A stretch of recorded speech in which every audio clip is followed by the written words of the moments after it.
Yo, yo, yo, what's good? It's Bear in the building. Thank you for tuning in to another episode of Kueen Talk. If you are new here, welcome. Make sure to hit that like button, subscribe button, leave a comment. Let us know what you think of this episode. We have a very special guest who is based out of New York City, y'all. Jordan Anderson. Please help me welcome Jordan Anderson. How you doing, Jordan? I'm doing good. How are you? I'm good. I'm good. You want to let the audience know your pronouns and how you identify in the community? Yes, so my name is Jordan Anderson Story. Pronouns he, him, his, they, them, theirs. And I identify as queer. All right, queer. I love I was talking to all my guests previously, like queer, the umbrella, it just Hmm. lets you flow into what all the dynamics, so you don't put Correct. yourself in like this one little box. Were you born and raised in New York City? That's a great question. So I will say I'm a military brat. I was born actually in Europe. I spent a good portion of my life in Europe, but also I see that you grew up in a small town. My family is from a small town in Missouri. Okay, that's right down the So street. That's right down the yeah. street, Jordan. I'm in Kansas, so that's like literally Oh, next for real, door. for real. Yeah, Yeah. so my family is from a small town, but I also have moved around a lot. So Missouri, Ohio, Texas, outside the DC area, and I currently reside in New York. So all over the place. And what landed you in New York? Why? Great question. I think we can definitely build off this in further conversation, but essentially I ran out of Middle America as someone who is Black and queer. Um, I basically realized that there was opportunities for me in New York, but also in the state that I was working with before, I could see that there was a far right rise. So I was like, oh, I need to go. So I ran to New York. Okay, yeah. New York is a place to be that if you're looking for some culturally diverse people, that's for sure. But you said you ran to New York. What experience is that like for you growing up like as like a military kid that's literally raised in so many different places, moving around? Like how have you found like your group? Like You know, it's been fascinating because it's ongoing, but at the exact same point, I have always been in the right place at the right time. You know what I mean? So I have found my tribe in the weirdest of places, but I have also been Black in numerous places. So I have seen the dynamic of what Blackness is in parts of Europe, in parts of the United States, in the Americas. yeah. Um, so I have found, I would say, decolonial Black, brown people all over the place, and that became more of my tribe. I've even found um, some neurodivergent, I would say, white people that understand and empathize without actually being full blown. What's the word for it? When basically, like, you understand people of color, you advocates and allies, where they sit back, they listen, they try to understand, versus constantly putting their thought process and whiteness front and center. If that makes sense. Yeah, for sure. Yeah, that is such a unique experience too, just because like you said, I don't know if you've been to Missouri a lot, Eight but years. yeah, 8 years. So like I would say it's similar to Kansas, like Wichita, like where I'm from, where it comes to Yeah. um like black people specifically, and like I've only seen like one way. Like you've got to experience like Wichita. I would say you said the state that you ran from has become more of a red state. I would say I'm seeing that more in Wichita than I have Mhm. before ever. And I think it's as an adult, I just see more things. Like I catch on things more, just like not seeing representation. People not caring that there's no representation. They're content with like what they see and stuff like that. So I Mhm. think that's a unique experience. And moving state to state, like you have, how have you like found your roots within each spot? Like, are in your how has that transition to like your relationships that you find now? I know like if you are constantly moving, making friendships and relationships, and then having to move and do that, how has that been for you? Or how was that for you? At first, I'll be for real, it was traumatizing. So my parents um, were born in the 1950s. They were raised in Missouri. They both went to college, and they pushed Black excellence from the moment I was young. I was born in the 1990s. I was raised in the 90s and the 2000s. So Black excellence was front and center. They were first generation of the college. Um, and basically, I was trying to root for that level of perfectionism with Black excellence and making sure that I did everything correctly to go to college, knowing that I was in very white spaces in parts of the Midwest and realizing, okay, being hyper vigilant where I knew I had eyes on me, not just my folks, but also white people around me, the law, etc., systems. Um, but then also finding friends along the way that were aware of that too, maybe not to the same degree, but we're aware of it, and I can give an example in a second. Um, but until I was about 18, it was traumatizing because I was chameleoning a little bit because I graduated high school in rural Missouri, and then I went to Ohio for college. And when I say rural, I mean rural. Like it was, we did have kids who would drive tractors to school. Oh So wow.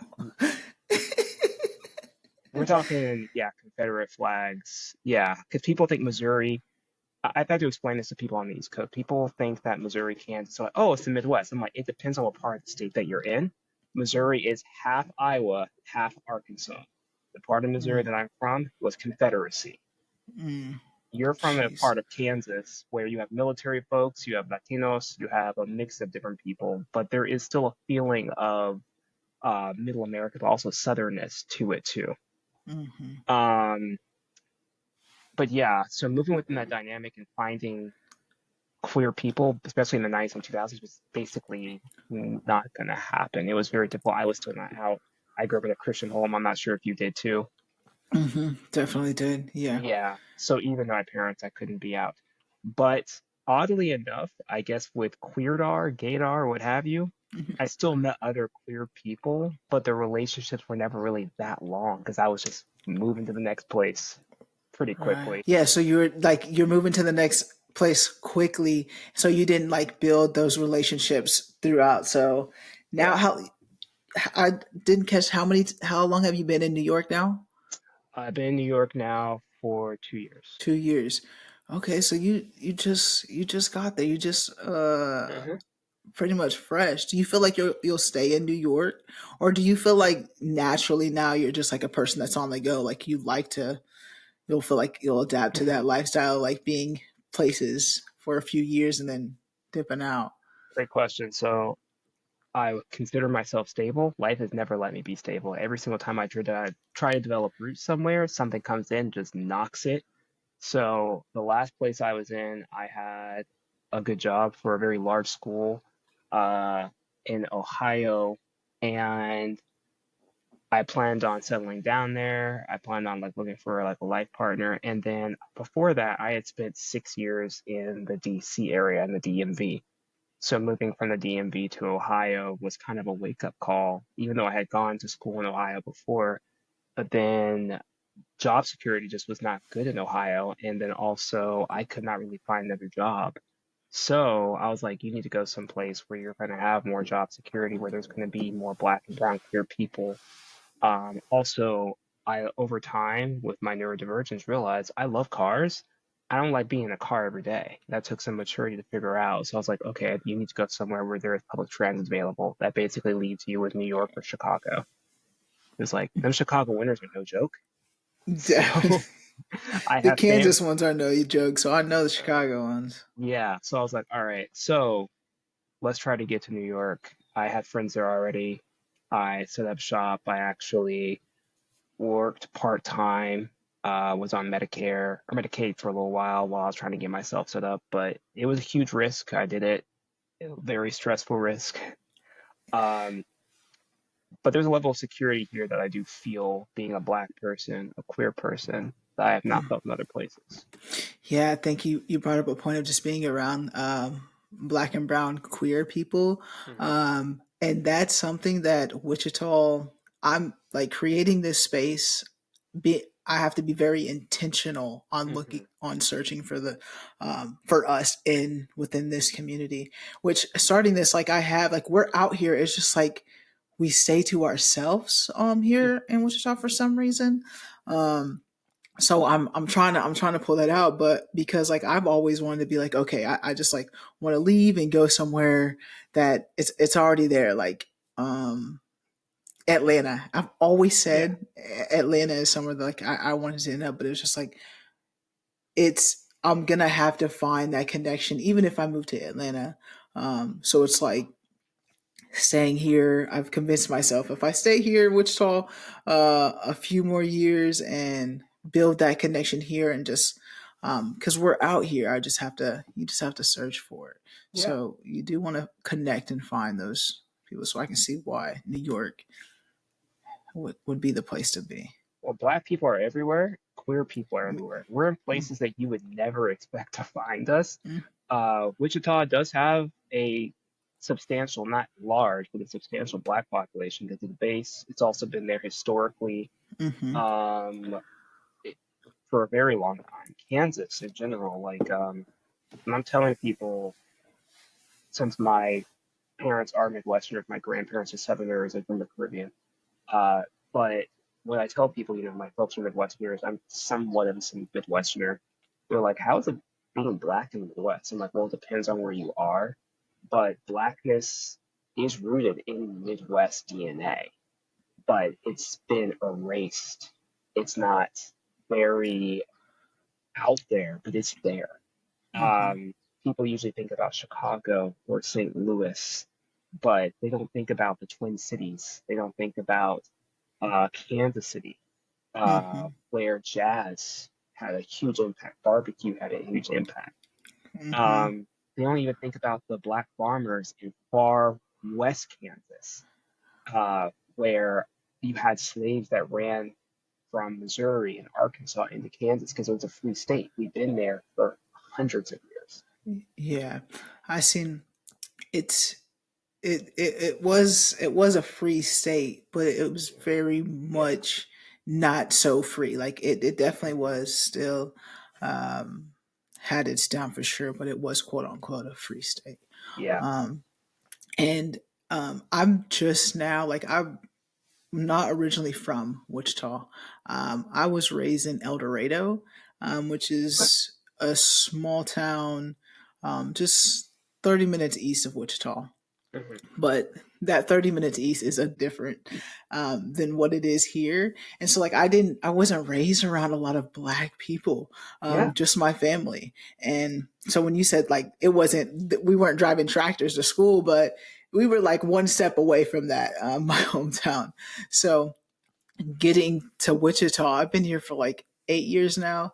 It hmm, is just like a different experience. Like I'm just now tapping into that culture that was I didn't see growing up. Like representation, black representation was like I said, just my family yeah. and just what you see on TV or like basketball games that I went to. It just like wasn't an everyday thing for me. And so now as an adult, like I'm searching for that. Like putting myself intentionally in places and building that culture up for myself just that I missed out on in my life of the last 25 the first 25 years of my life. So it's been an experience for sure.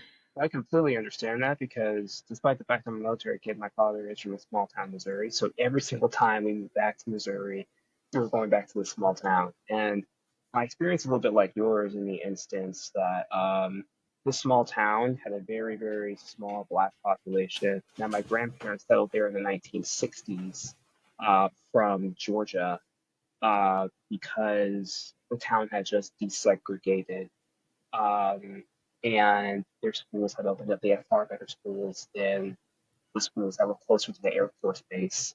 So, in some ways, my parents hear this. Well, um, they were like my family were tokenized. Like my grandfather was a pastor at a mostly white church, handful of people of color, but they knew him by name. The town knew him by name. We were the black family that essentially were tokenized in that town.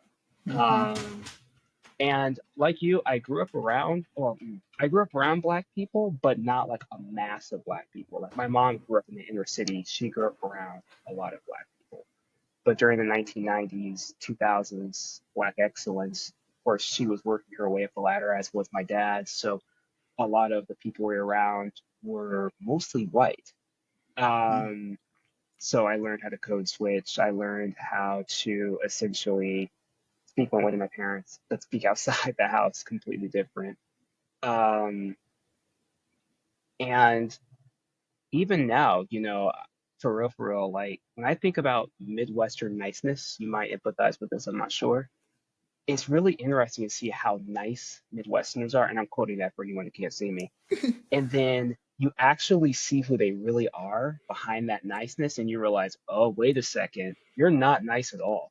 Mm-hmm. Um, Very much fake. it's very fake, especially when it comes to difference. Midwesterners, I have noticed from my personal experience, I'm not talking about all, I'm mostly talking about a certain type of Midwesterner are very friendly to your face, but behind your back, especially if you do not fit the racial, sexual, or class dynamic of the Midwest, can be very, very brutal. Mm-hmm. And when I was living there, every 4 years, every election, you saw it right in front of your face. Yeah, and I was just telling someone this in the past. Like I used to have a Facebook, but I deleted that Facebook because just like my old friends were on there, and you mentioned like being tokenized earlier too, and just like I relate to that so much. I didn't even know what that was until I got much older, but just like looking back on it, I was just like, yeah, it's I was the only black woman who graduated from my graduating in my graduating Hmm. class. Like I was so um and to this day, like a lot of them don't put themselves in black spaces. Like we're the only black family that they know or hang out or whoever maybe um they don't intentionally do that. So um it is just like different. It's so different. And like you said, just like with the election and finding out people's true colors, you definitely you see it as like I said again, like when as you're an adult, as a kid, you're growing up, you don't see it. Like Yeah, see you're it. you're you're kind of blind to it. So I mean, of course, there's sometimes you just think you're getting picked on in certain situations. Like you don't think like the the real heaviness of like what they're saying and like the insults that they're saying to you till you get older, and it's just completely different mindset. You growing up, I just wanted to talk about just like you said that you weren't comfortable coming out as gay, but also just like and you said it was a religious household, but it's also a military household. So like Yes. how did that play a factor in like your upbringing? So I come from two generations of military backgrounds. Most of my family is either Army, Air Force, uh, or works in some type of faction with the Department of Defense. Is So one thing I have been doing lately is doing with actually unpacking a lot of generational trauma. If you are a black person or a brown person, I definitely recommend talking to your elders, talk to your parents, ask them what was it like growing up in their house. Ask it to your parents, ask it to your grandparents, and then you will see how stuff has trickled down the line to you. And this is kind of how I started my journey regarding healing. But to your initial question, my family went into the military in the 1950s. My grandfather was mixed race enough to the point where he was still a person of color. He was still very much black, but was still just a light complected enough to not make them feel too uncomfortable. This was his way to get out of the rural South. And he got out of the rural South, segregated South, was married to my grandmother, and they were able to travel the world, etc. What things that they could not do if they did not have that access. But that generational trauma of the segregation of the rural South never really left my family.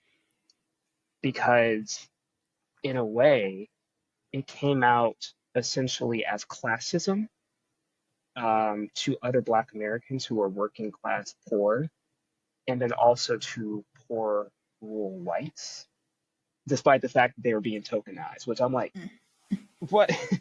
But for me personally, it was rough in the instance you had hypermasculinity in the household. I still had a Southern grandfather or Southern grandparents, Midwestern parents. I was like, you basically were taught that I need to go into Boy Scouts, I need to do martial arts, etc. These are things that my parents couldn't do. These are things that my grandparents couldn't do, but I could. Um, so I still had to put up that hyper masculine front. I was still like, for example, like when it came to going to prom, etc. They're like, "Who you thinking about taking?" I was like, "Nobody. I'm not doing this. This is I was like, I'm not going to this white prom trying to like, bring somebody. Nah. Um, but it was toxic in the instance that there was so much trauma that my parents could not undo. I wouldn't have expected them to because they grew up in the 60s and the 70s. They finally got a seat at the table. Mm-hmm. Though it was Yeah. a plastic seat, they got a seat at the table.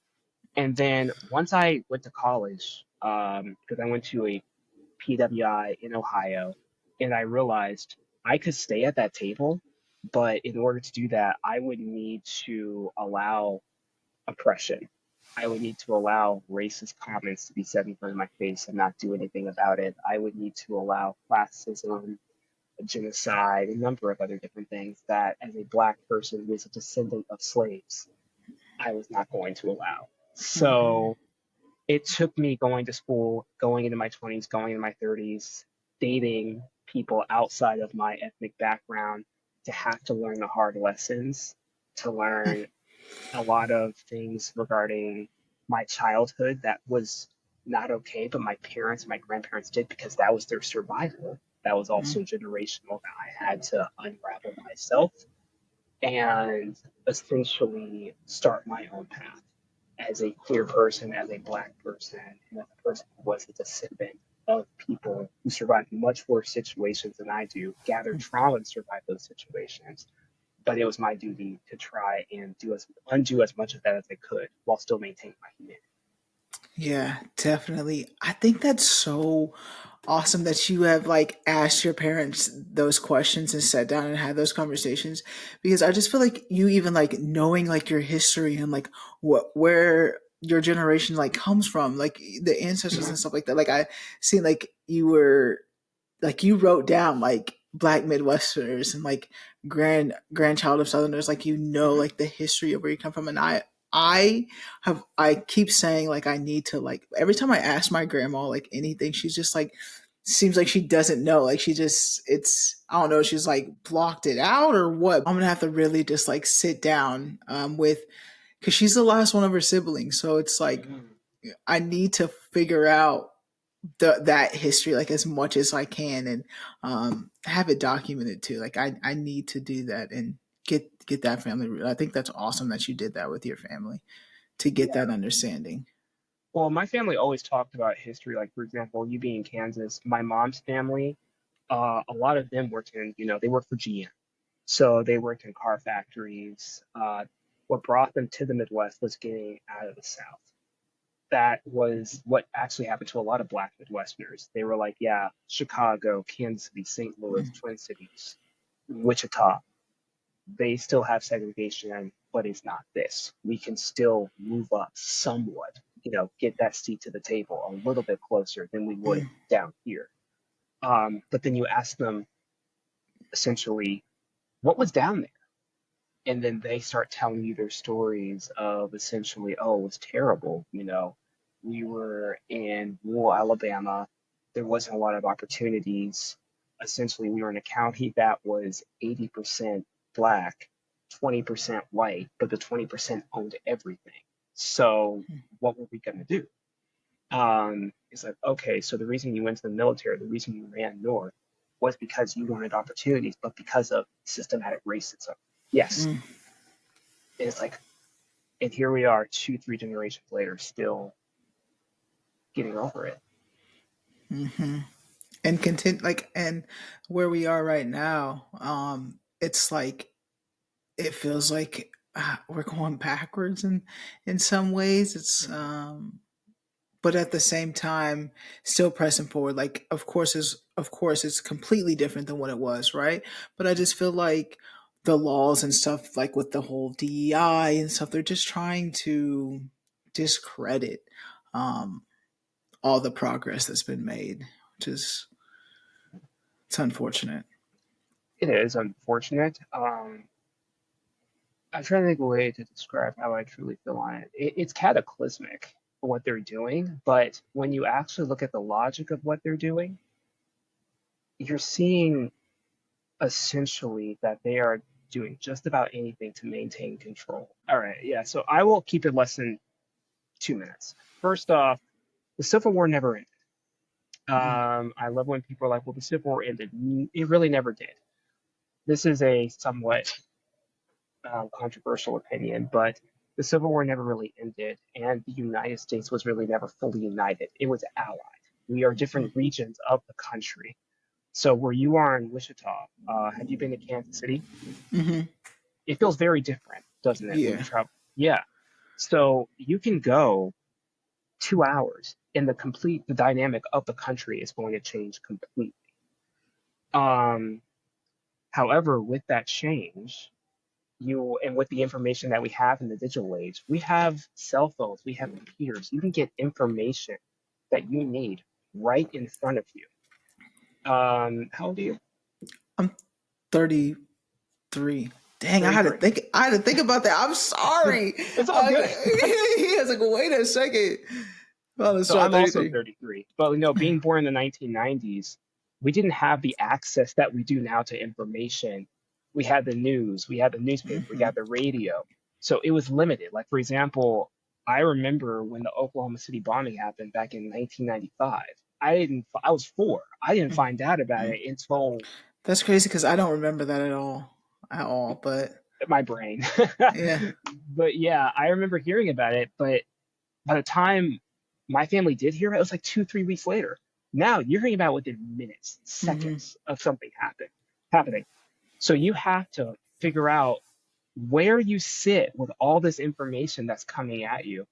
And since we have all this information, you have people that you're seeing the real them once they find out someone is oppressed, once they find out somebody is a victim of systematic violence, once they found out that essentially someone steals uh, a number of things that can be seen as right and wrong, you're seeing where their morality is at. And over the last 20 years, we have seen where parts of this country, parts of this world, and parts of our leaders' morality is because you're forced to choose in the moment. How deep is someone going to go down the loophole to figure out the truth? Is someone going to actually bypass the truth and elect a certain individual knowing fully what he has said? Hmm. And that's what's driving that divide.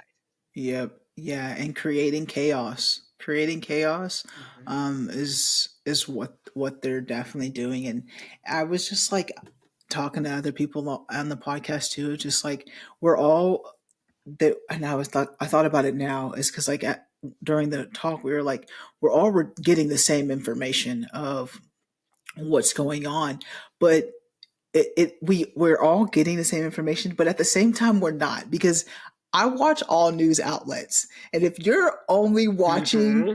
Fox News, Yep. I get why they got you trapped. Oh yeah. I get it why you think this certain way, and also on the complete opposite side of thing, if you're only watching MSNBC, you're going to just feel this one certain way. So I'm a person like I watch Fox News because I gotta hear what they're telling y'all people, and Yeah. so I can really try to understand it and like give feedback. Like I need time to like to process things. That's how my Mm-hmm. brain works, to be able to come back with like I'm not quick with it like that. I'm not a quick person. It takes me time to process. They're creating this divide of how they're just like I said, creating chaos, Hmm. giving this one way narrative of things, and you are seeing people's true colors come out for Yeah, sure. And I am just like seeing certain old people. I don't even want to call them friends anymore. That I used to associate with,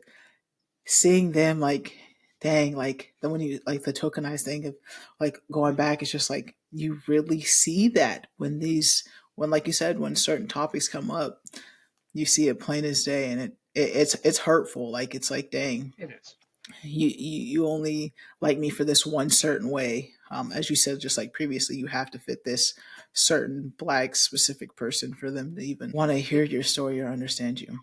It is hurtful, but at the exact same point, there's positives and negatives with what's going on. What you listed are all, well, actually, I would say they're all negatives. There are some positives in the instance you're seeing people's true colors. Like, for example, you're realizing, oh, these people were never truly your friends. They were using you for their own ego. They were not actually your friend. And in addition, for example, there's a certain country or territory, depending upon the person, that is currently going through mass loss of life because of imperialism and a number of different things. Once you see the death toll, you have to decide what you're going to do with that information. Is that something that you're going to ignore? Is that something that you're going to be like, no, that should not happen? Um, And over the last 10 years in specific, you have had to see a lot of information coming at you, as stated, from different places. And even if it's coming from a place like Fox News, it only takes a millisecond to get on your phone and see if that's true, see if what else people are saying. Now, you also, did you graduate from El Dorado High School? Mm-hmm. So, like I said, I graduated from a rural Missouri high school, and one of my biggest wake up calls in this life was going from my rural education to a liberal arts education at a PWI with a bunch of East Coast kids, and seeing that the education that I was given in rural America and the education I was given in suburban, urban America, and a private institution were so vastly different. I did not learn how to critically think, like critical thinking skills, until I got to college. And there is a reason why most Americans are not taught critical thinking skills. You can't be employed by an abusive, systematically abusive organization if you know critical thinking skills. So you can't be manipulated by a book that is pertained as holy if you know critical thinking skills and if you start dissecting texts. And if you don't know critical thinking skills, that will make you a great employee. That will make you a great Fox News watcher. That will make you a great person to fit into systems blindly to oppress other people just so you keep from being oppressed without even realizing you are oppressed. Mm-hmm. Yep, just stuck in the rat race. Nine to Yep. five, getting by, giving the dollar back, like literally just a cycle. Yeah, it's wild. I think it's unique. Like our story is so unique. I feel like if you're a black person who grew up in a white school, like it is just different. Trauma. It is just different. And you like, oh my gosh, I'm just like the experience that I have. I won't like I don't regret like my parents, my family, they did the best that they could, like with what they have. And Mhm. I always like as I'm just like, why didn't you guys get me out of that? Like why did we like why couldn't we come to like move to Wichita to like get me involved like in the culture a little bit more or whatnot? But I'm just like, they like going back to like if I were to ask them like the questions that you asked them, like wow, that you asked your family of just like the history and stuff, I could would probably find those answers. But they were just like so content with the life there. Like I Yeah. grandma still there. That's her home. Like of course her property. Like I get it. Um, but I'm just like, man, why stay there? Why stay there? Yeah, so my family still lives down south. They left Missouri, they moved to another to a southern state, and I think I told you already it's Texas. But I was actually having a relatively healing conversation with my mom because I was like, why of all places did we move to the places that we did, like being in white spaces the way we did? And she discussed the trauma that she experienced in uh, growing up in an urban area back in the 1960s and 1970s, where you had a lot of crime. She saw essentially white flight out of the urban areas. She also saw the rise of crime. She saw the riots that happened because of Martin Luther King, Malcolm X. And she was like, yes, we were in a white environment, but it was safe for you.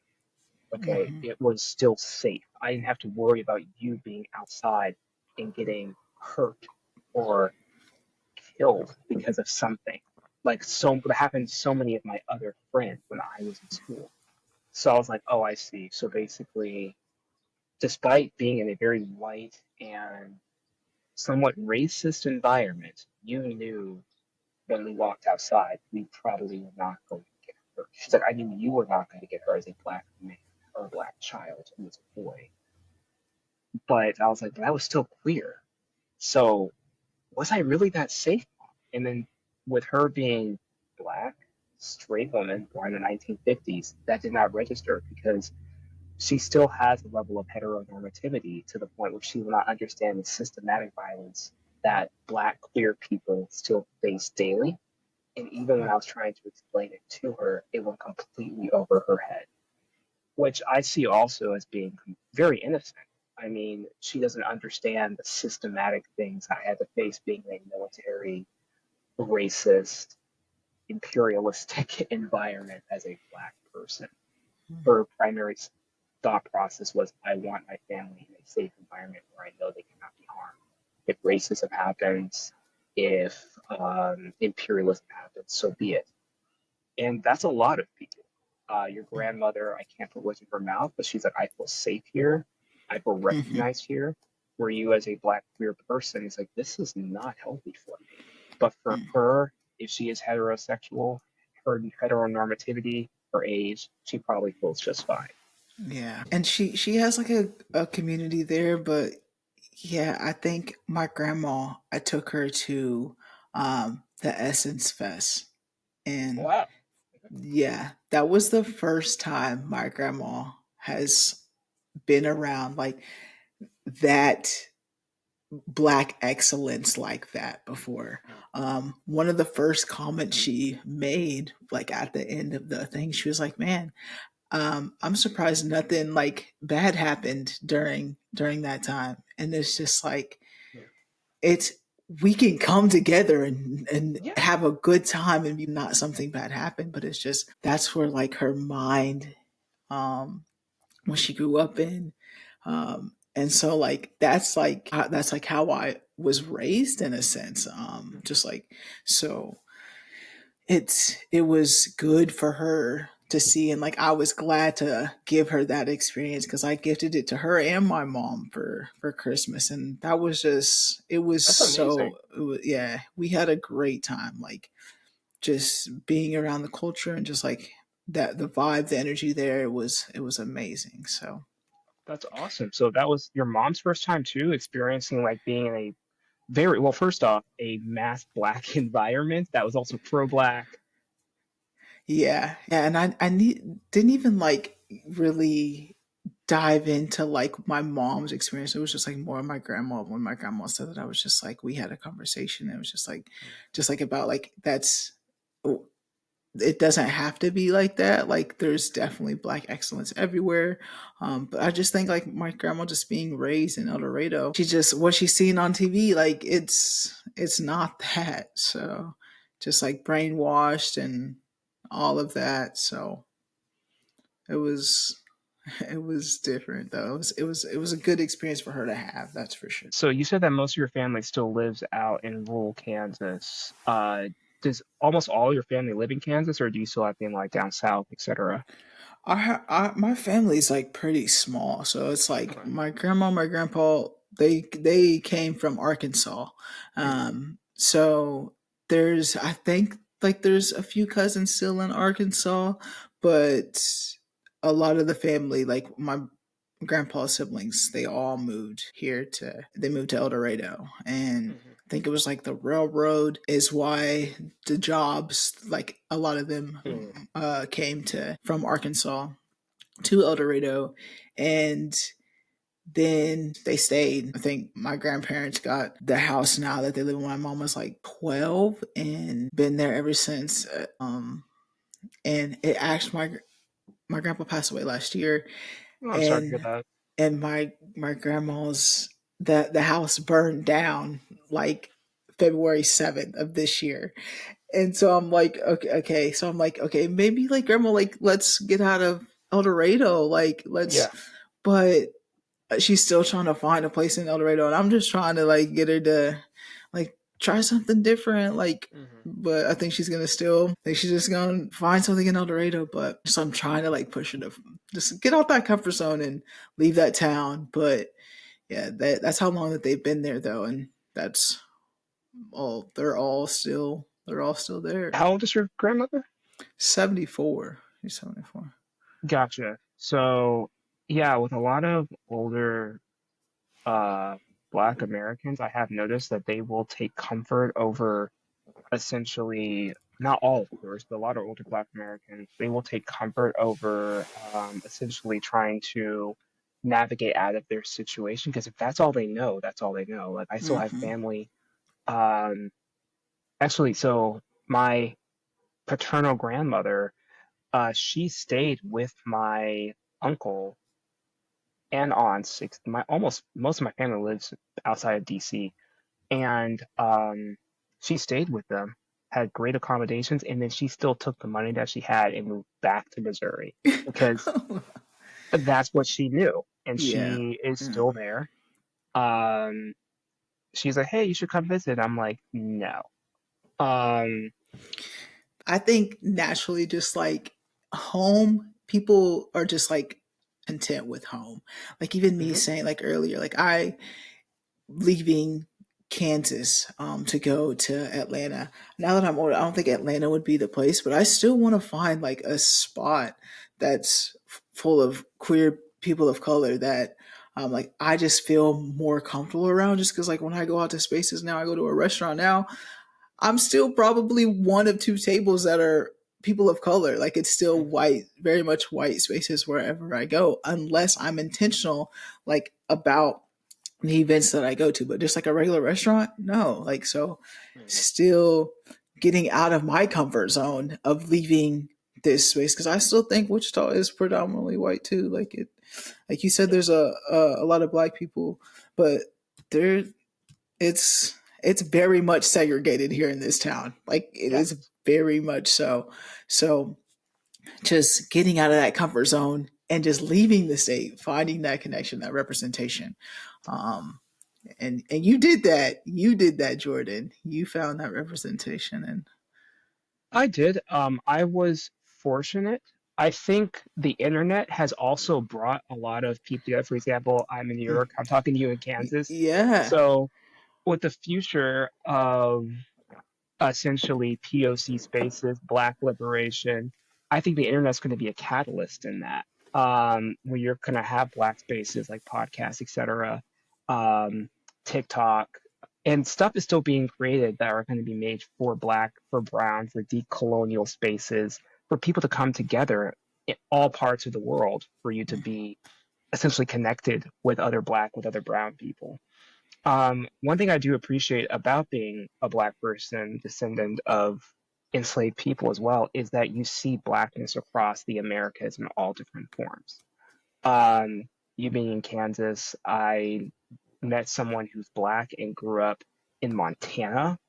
And I was like, that must have been interesting. And then he was like, it was, but there are Black people in Montana. They've been there since the 19th century. I started doing some research on it, and I was like, wasn't it racist? He's like, yes, but it was more so racist toward the Native Americans who were there versus the Black Americans.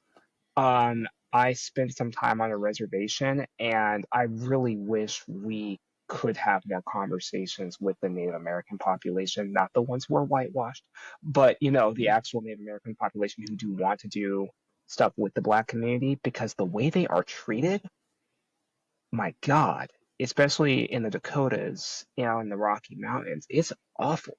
Mm-hmm. But to go back to your point, I think the internet will provide a lot of support for people who want to find Black communities, because you don't necessarily even need to live in Atlanta anymore.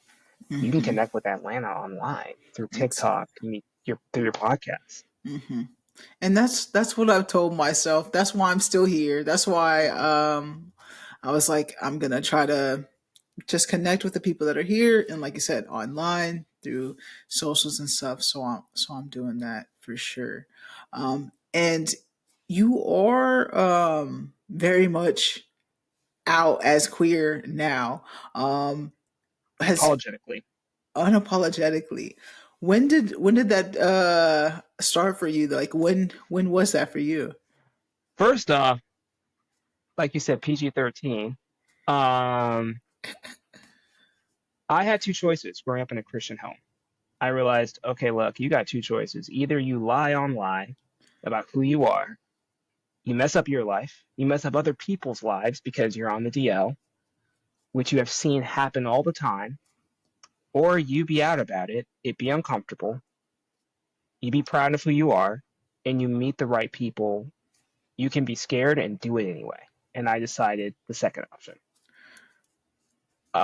It was either choose lying all the time and not having the life I wanted even then, or choose the life I wanted, living in, I quote this, sin, but still have the life I wanted. And I was like, yeah, I think I need to go ahead and do the life I want, because first off, I'm not going to burn myself, and I'm not going to burn a lot of other people in the process. So let's go with the second option. How old were you? So I first started coming out to people when I was maybe 16, to a few very close individuals. That did not go out well because people in small towns can't keep their mouths shut.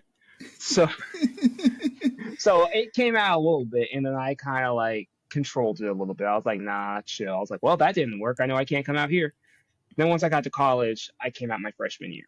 I was one of the few Black people on my PWI campus that was out about their sexuality. I came out to my parents when I was 22, though my mom probably knew for some time. I thought my dad would have the easier time with it, and actually, they uh, so they both took it in their own way. Um, my dad didn't talk to me for a couple of days, which was fine. I'm like, take as much time as you need, but I'm doing this whether you like it or not. Also, I am an only child, so I'm like, listen, I love Mm. you both, but I am basically the one who's about to take care of you when you get older, so tread carefully. Because don't get me wrong, I love you, but if you don't want to talk to your only son, I get it, but I'm not going to be miserable because of you. So do what you need to do. They came around. They did come around. But the 20s were a little rough. You live in the Midwest, so a lot of times I did date people from who were white. I dated people who were Black. I had to learn the hard way regarding stuff like fetishization. Mm. Mm. Um, I had to learn that the hard way. So, with that said, I became unapologetically queer once I started learning that queerness is ancient, is holy, and it goes far back in humanity. It goes far back Mm-hmm. in Black and brown people to before colonization. Uh, we are still human. And in fact, in various parts of sub-Saharan Africa, it was honored. It was Mm. completely fine until colonization. um, Being queer is very American, and not just for the United States, but for the Americas. Even the native people who were here had queerness. Queerness is ingrained into this country's DNA. It always has been. And not just white queerness, Mm-hmm. POC queerness. Um, It's part of Midwest heritage. You know dang well there are two women living together in their 90s somewhere in rural Kansas that have been together for years, and people know exactly who they are, but it's just not talked about. Hmm. So once I put that up, I was just I do, but it would sidetrack my one of my grandma's friends. They live together. They don't sleep together. They've been together for a while. They've never even been to a pride or anything like that. Um, they're like very old school gays, like still scared. I feel like to celebrate themselves type. So, there's a lot of people like that. hmm. It's wild. I actually was hearing about someone who lived I was in Canada, and someone was telling me about a native couple who lived in the middle of nowhere, upper Quebec, that were obviously queer, but they lived in different rooms. They had been together for 60 plus years. And I'm like, yeah, we're all over the place. Um, People have an idea of what queerness looks like, but I think specifically in the Black American community, which is still rooted very much in the church. Um, there is still issues that need to be essentially addressed regarding how the church, blackness, colonization, imperialism all intertwine together, and that how that still affects queerness. Hmm. As twisted as it is, we would not have the choir music we do, nor the gospel we do, which then would give birth to so many different genres of music without queer choir directors. Like, that was us. Hmm. Yeah.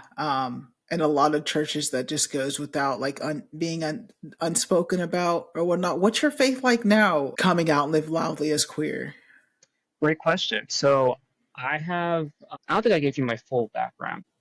First off, very spiritual. I do tarot card readings. I talk to my ancestors. I am my ancestors. I'm descended from them. They are in me.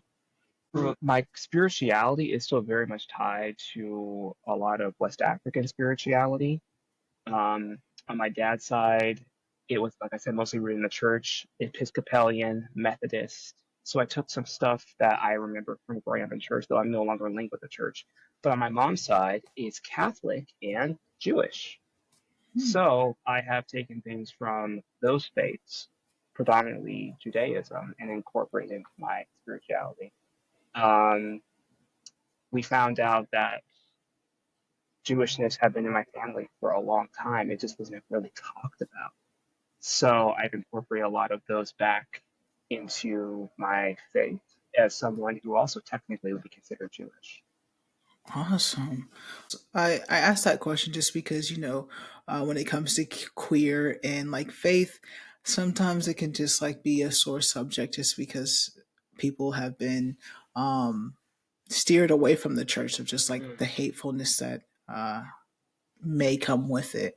And recently, like I've tapped back into my faith and have my own relationship with God. And Good. so did I it for said I was me. spiritual, not religious.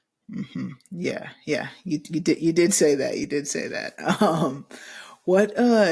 How is your family like now? You said that they've grown.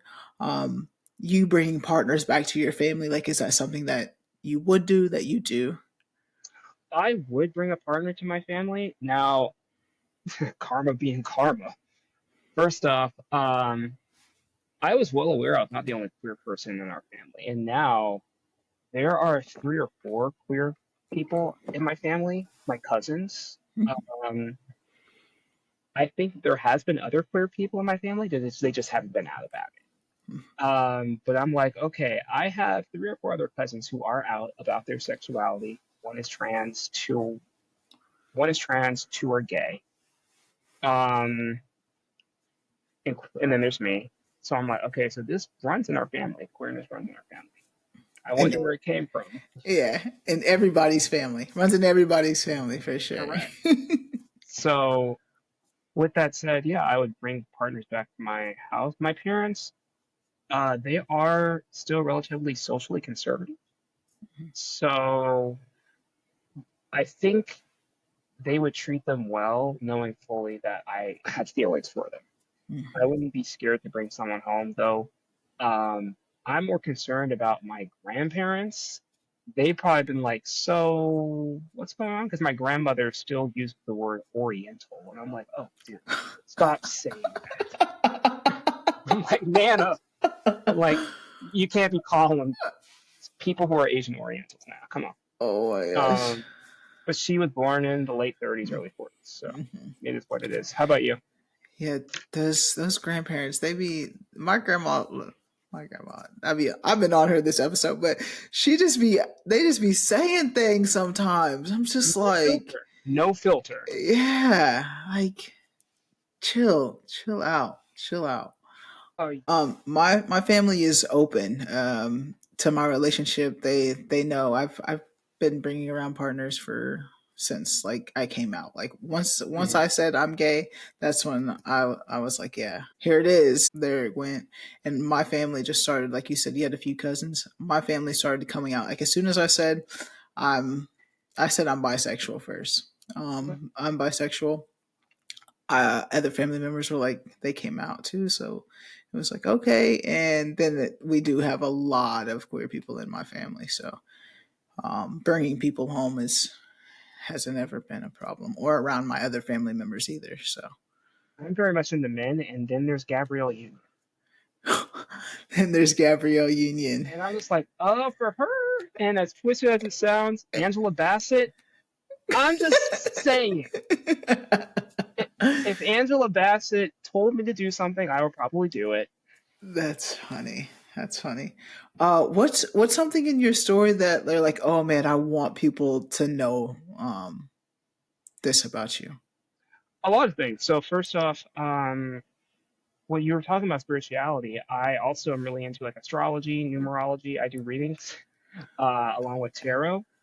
I have my undergrad in international studies with a minor in sociology and urban studies.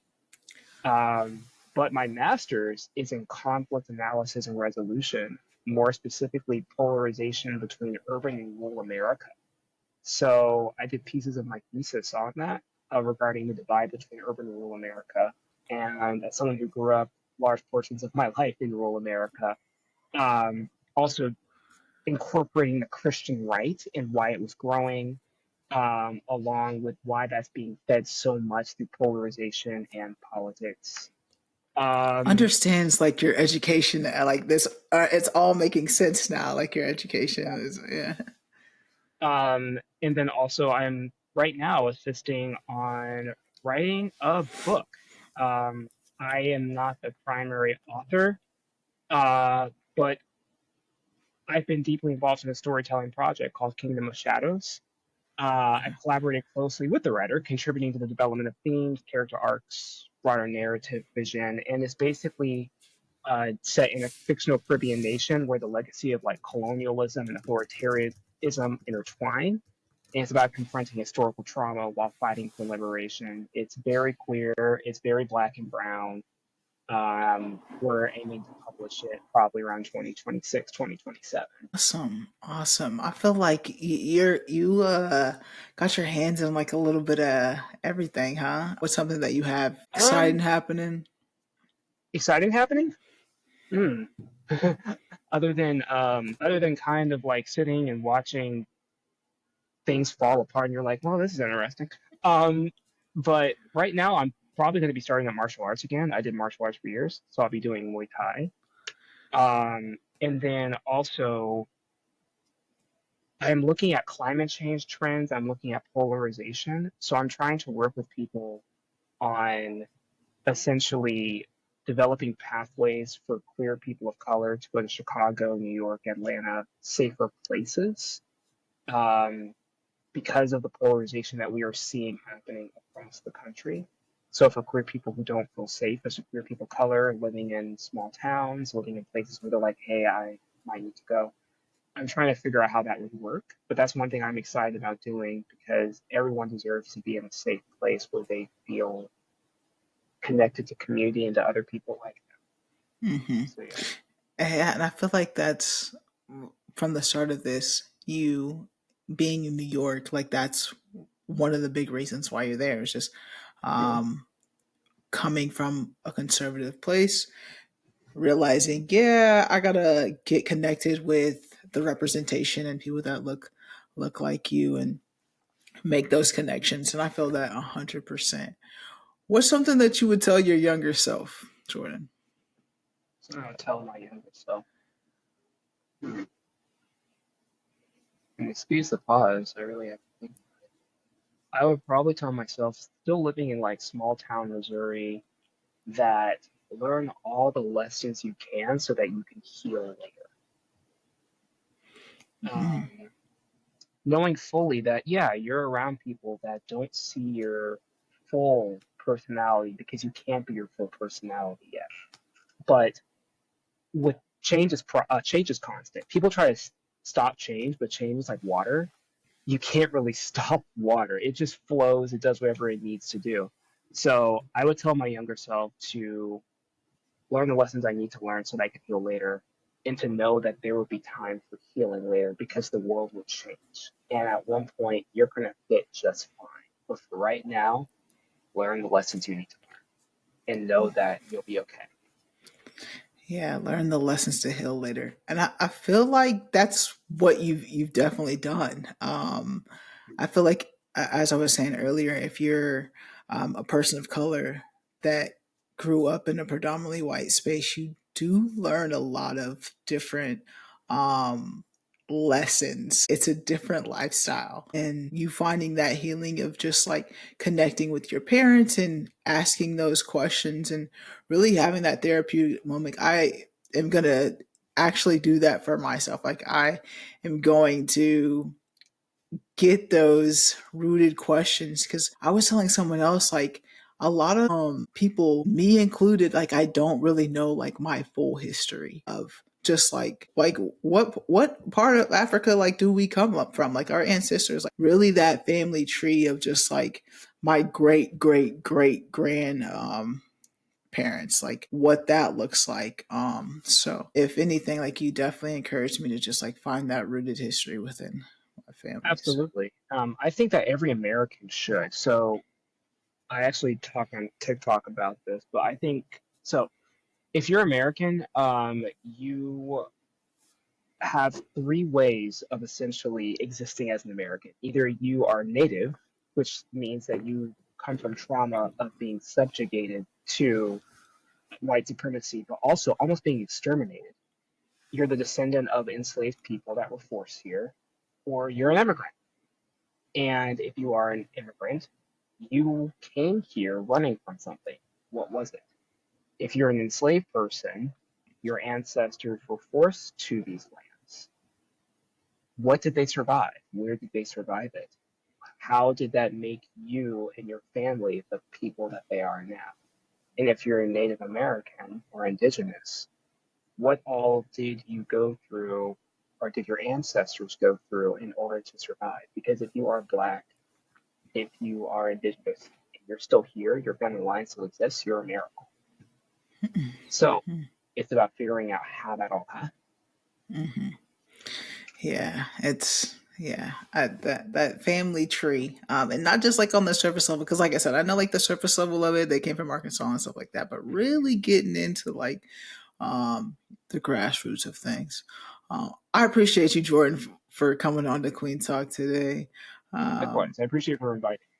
Yes, the representation that you've shown is amazing, and your story is an interesting one.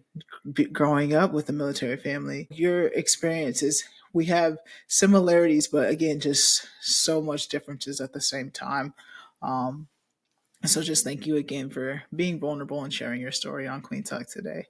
Absolutely. Yeah, if you want to let the people know how they can reach you, connect with you, please go ahead and do so.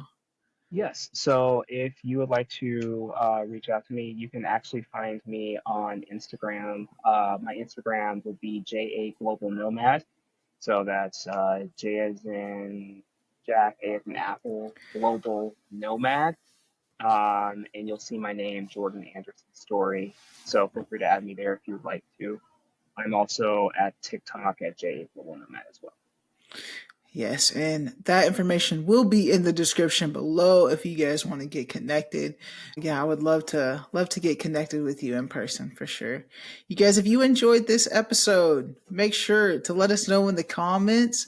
Yeah, hit that like button, subscribe button, and let us know what you think of this episode. I appreciate you guys for tuning in. As always, family, friends, strangers, love and be nice.